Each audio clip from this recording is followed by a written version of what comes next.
اس سے بھی پوچھا جائے گا۔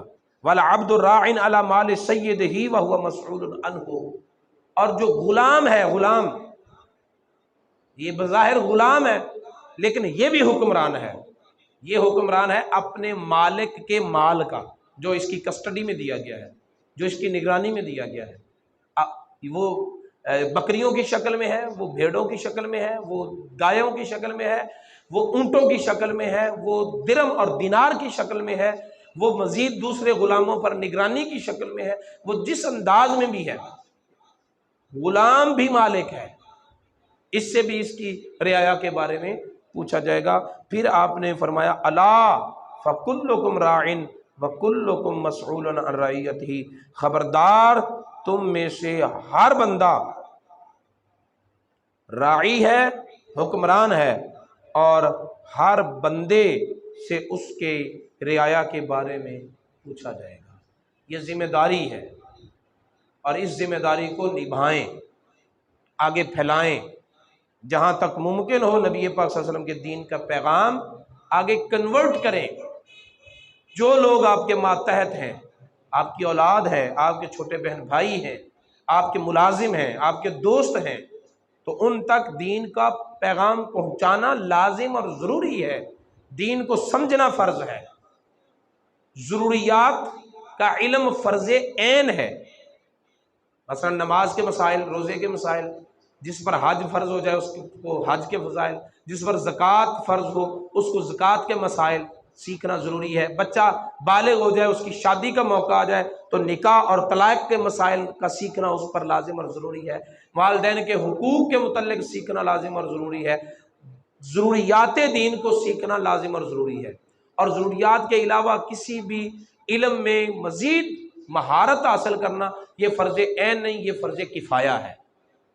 وہ بعض لوگ بھی حاصل کر لیں تو سب کے لیے کافی ہو جائے گا۔ علم حاصل کرنا ضروری ہے، پھر اس علم کو نافذ کرنا ضروری ہے۔ جتنے لوگ آپ کے ماتحت ہیں، آپ ان اپنے ماتحت لوگوں پر دین نافذ کر دیں، پورے ملک میں نظام مصطفیٰ قائم خود بخود ہو جائے گا۔ کسی ایجنسیوں کے روکنے سے بھی وہ نہیں رکے گا۔